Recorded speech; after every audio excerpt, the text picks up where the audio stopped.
Hi అండి, అందరికి నమస్కారం.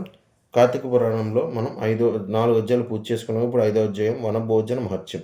శ్రీ వశిష్ఠుల వారు జనక మహారాజు దీపారాధన మహత్యం వినిపించిన తర్వాత వనభోజన మహత్యాన్ని చెప్పడం ప్రారంభించారు. రాజేంద్ర, కార్తీక మాసంలో పురుషుడు కానీ స్త్రీ కానీ తాము చేసుకున్న పాపాలు పోవటం కొరకు కార్తీక వ్రతాన్ని ఆచరించాలి.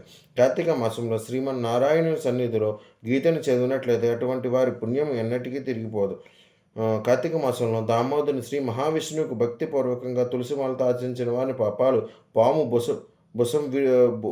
బొస విడిసినట్లు తొలగిపోయి వైకుంఠాన్ని పొంది శ్రీమన్నారాయణ సన్నిధిలో ఆనందమృత్యాన్ని వాడుతాడు. కార్తీక మాసంలో కేశవుని శ్రీకృష్ణుని సన్నిధిలో దేవాలయంలో శ్రీ భగవద్గీత ఎందలి విభూతి యోగం, విశ్వరూప యోగం, భక్తి యోగం ఎవరైతే పఠిస్తాడో వాడు భగత్వరూపుడవుతాడు. జనక, కార్తీక పురాణాన్ని కార్తీక మాసం శ్రీమన్నారాయణ సన్నిధిలో సంబంధమైన దేవాలయంలో చదవాలి. ఆ విధంగా చదవడానికి అవకాశం లేని వాళ్ళు అధమ ఒక శ్లోకాన్ని కానీ శ్లోక పదాన్ని కానీ చదివినట్లయితే వాడిని విధాలైన పాపకర్మాల నుండి విముక్తుడవుతాడు. కార్తీక మాసంలో వనభోజనం చాలా పవిత్రమైనది.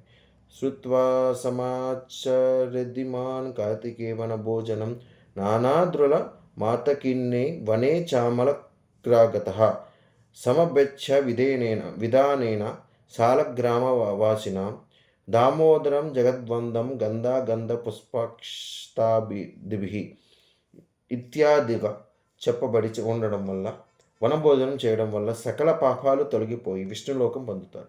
జపం చేసేటప్పుడు కానీ, హోమం చేసేటప్పుడు కానీ, దేవార్చన సమయంలో కానీ, భోజన సమయంలో కానీ, పితృర్పణం చేసే వేళ కానీ, చండాలులు, భ్రష్టులు, శూద్రులు, సూతకం గలవాళ్ళు మొదలైన వాళ్ళ మాటలు వినడం కానీ కలిగే సకల దోషాలు కార్తీక వనభోజనం చేయడం తొలగిపోతాయి. అనేక విధాలైన వృక్షాలతో కూడిన వనంలో ఉసిరి చెట్టు నీడను చాలా గ్రామంలో ఉన్న లోక పూజుడైన మహావిష్ణు యథావిధిగా పూజించి శక్తి కొలది బ్రాహ్మణ సమారాధన చేసి వనభోజనం చేయాలి.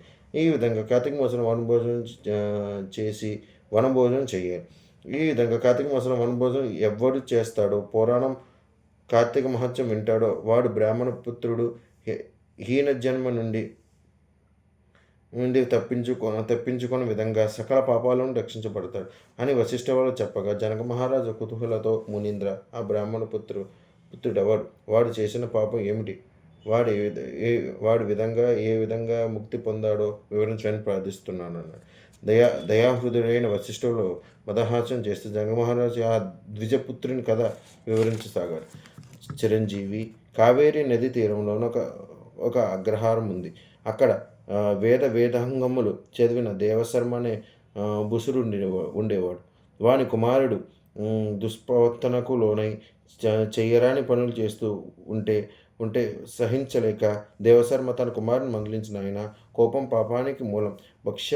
భక్ష్య వివేచన లేకపోవడం, దుర్జన సహవాసం, అసత్య సంభాషణలు మొదలైన కానీ ఘోర నరకాన్ని కలిగిస్తాయి.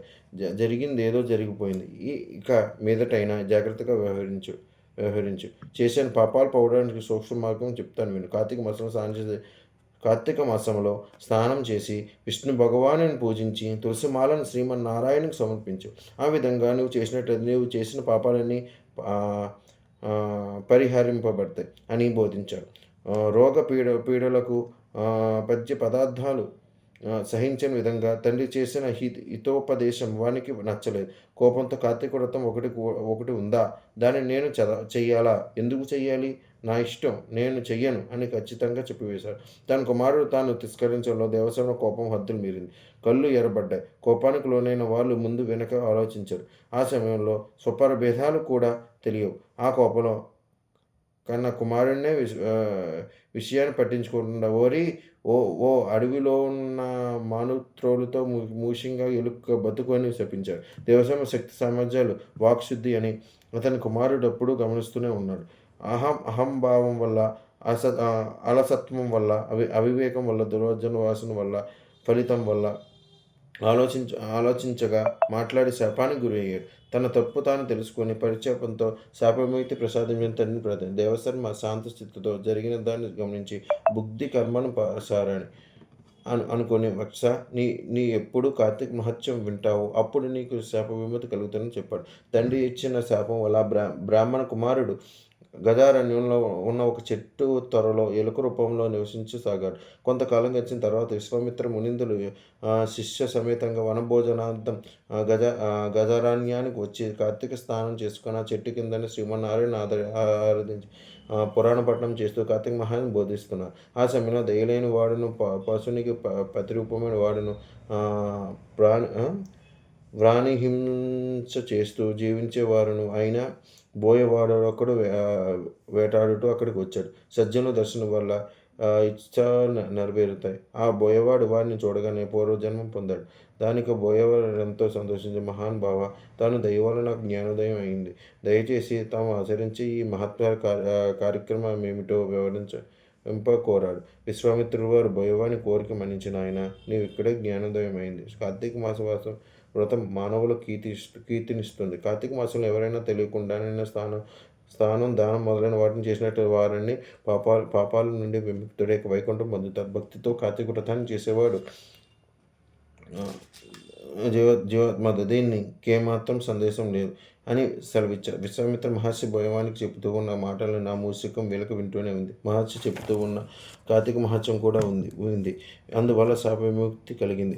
అప్పుడు ఎలుక తన బ్రాహ్మణ రూపాన్ని పొంది విశ్వామిత్రునికి పాదాభివందనం చేయగానే విశ్వామిత్రుల వారు ఆశ్చర్యపోయారు. ఆ బ్రాహ్మణ కుమారుడు మహర్షికి తనతో అంతా చెప్పి అక్కడ ఉన్న బోయవానికి కార్తీక మహత్యాన్ని వివరించి ముని అనుమతి తీసుకొని తన ఆశ్రమానికి వెళ్ళాడు. బోయవాడు కూడా ఆ మునీంద్ర వారి వల్ల కార్తీక మహత్యం తెలుసుకొని ఉత్తమ గతిని పొందాడు. ఈ లోకం ఉత్తమ గతిని పొందగలే వారు కార్తీక మహత్యం వినాలి. దానివల్ల పుణ్యం లభిస్తుంది. అందుచేత కడుంగరు ప్రయత్నంలో కార్తీక వ్రతాన్ని ఆచరించాలి. నేను దీనిని బ్రహ్మదేవుని వల్ల విన్నాను. ఓ విదేహ రాజా, పురాణాల మీద నమ్మకం ఉంచు, నీకు పుణ్యగతి ప్రాప్తిస్తుంది అని వశిష్ఠ వాళ్ళు జనక మహారాజు వివరించారు. ఇది శ్రీ స్కంద పురాణ అంతర్గత కార్తీక మహత్య మండలి 5వ అధ్యాయం సంపూర్ణం. ఇదండి ఈరోజు 5వ అధ్యాయం. మళ్ళీ 6వ అధ్యాయం కలుసుకుందాం. అంతవరకు నా ఛానల్ని ఎవరైతే చూస్తున్నారో వారు దయచేసి షేర్ చేసి సబ్స్క్రైబ్ చేసి గంట సింబల్ మాత్రం కొట్టడం మర్చిపోకండి. థ్యాంక్ యూ అండి.